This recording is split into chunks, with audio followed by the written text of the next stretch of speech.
Okay, so welcome back to The Explainer. I am absolutely thrilled you're joining us today because we're going to explore something that literally every single one of us has experienced, yet almost no one actually understands. We are going to map out the invisible mechanics behind our absolute best, most brilliant ideas. We're looking at the exact behind-the-scenes organizational shifts that happen in the human mind right before an epiphany strikes. We've all been there, right? I mean, you're just staring at a problem. Maybe it's a puzzle, a creative project, or just a really tricky work email, and you are completely stuck, hitting a brick wall. So you finally give up. You step away, maybe you go take a walk, or, hop in the shower. And then, bam, out of nowhere, the perfect solution just appears. It feels like pure magic, doesn't it? But what if I told you it isn't magic at all? It's actually a highly structured process happening just out of sight. Okay, let's dive into this whole universal phenomenon. It's not just some quirky modern shower thought thing. Not at all. Historically brilliant minds, from the mathematician Henri Poincaré to the chemist Auguste Kekulé, they reported this exact same pattern. Agonizing over a problem, finally walking away, and then boom, the sudden appearance of a novel idea that formed entirely outside their deliberate awareness. And today, we're using the groundbreaking academic framework of independent researcher John Cantillo to figure out exactly why this happens.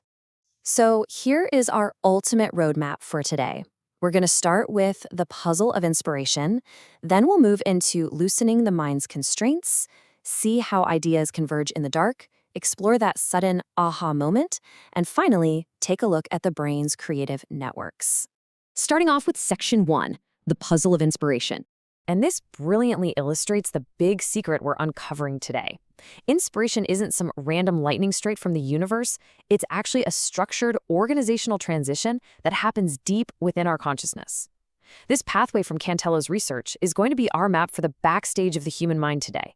It takes us from our ordinary, everyday waking state all the way down through the invisible assembly of an idea, and then right back up to that sudden, incredible moment of insight. Moving into Section 2. Loosening the mind's constraints. All right, so to understand how an idea is actually born in the dark, we first have to understand our starting point, our everyday conscious baseline. Cantello calls this ordinary waking consciousness. To cut through the academic jargon here, this is basically our laser-focused survival mode brain. Think of it like the brightly lit main stage of a theater. When you're just going about your day, crossing the street, or, actively trying to solve a tough math problem, your consciousness is strongly localized. It is focused entirely on you, right here, right now. It's incredibly effective for getting stuff done, for sure, but it is also remarkably rigid. So what exactly happens when you finally step away from that frustrating problem? Well, you enter a state called constraint reconfiguration. The best way to think about this is like the mind taking off a really tight necktie.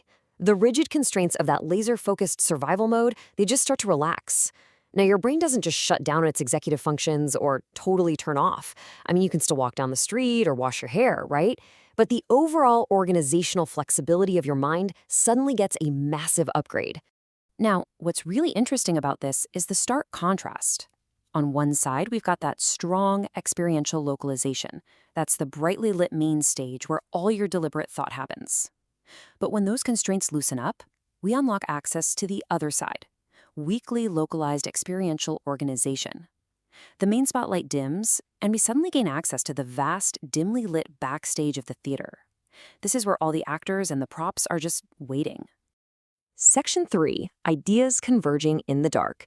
Let's see what happens behind the scenes. Okay, so we know the constraints have loosened, right? We've got our backstage access passes. But what is actually happening back there while we aren't looking? This brings us to a super fascinating concept called your accessibility profile. See, when your constraints loosen, you don't suddenly get more consciousness or just a larger quantity of ideas. Instead, the pattern changes. The way your ideas are actually allowed to interact with one another shifts. Thoughts and memories that were strictly separated by a brick wall when you were intensely focused, they can now start to mingle and cross-pollinate. And when they start mingling, we get organizational convergence. This right here is the magic working in the shadows. Because the strict rules have relaxed, the backstage props and actors can suddenly group together to form a brand new, completely coherent play. Separate pieces of knowledge, like, maybe a complex math formula and a weird visual pattern you saw yesterday, they integrate into a totally novel structure. And honestly, the absolute wildest part about this?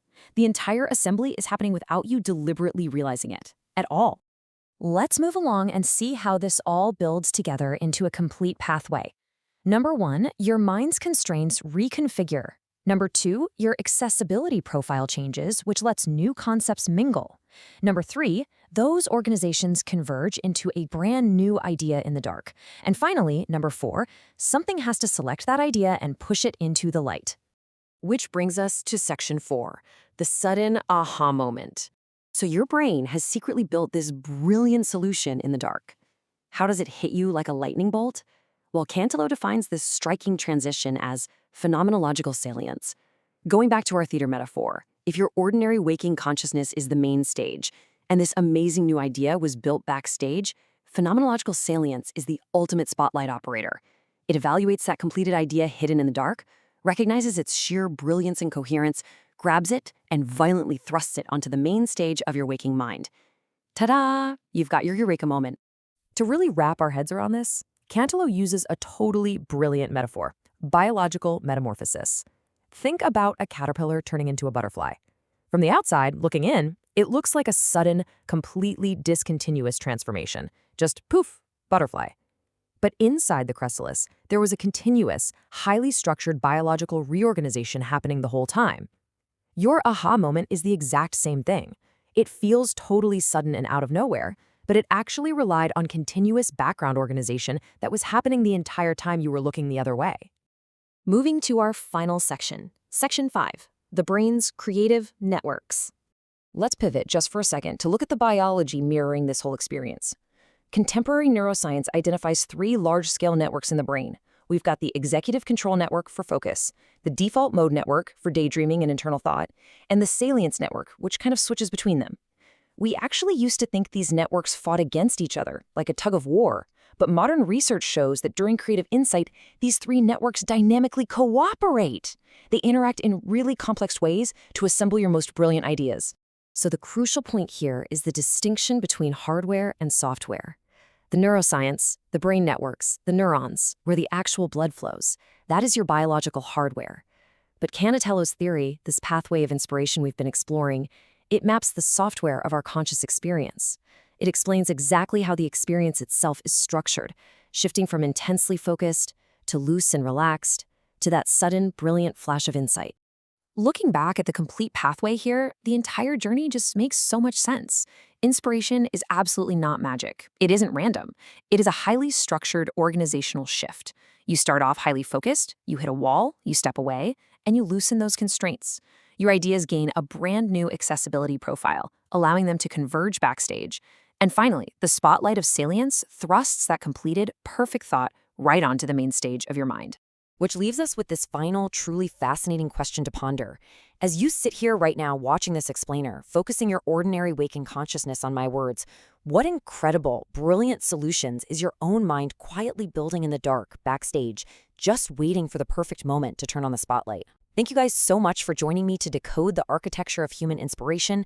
I will see you in the next explainer.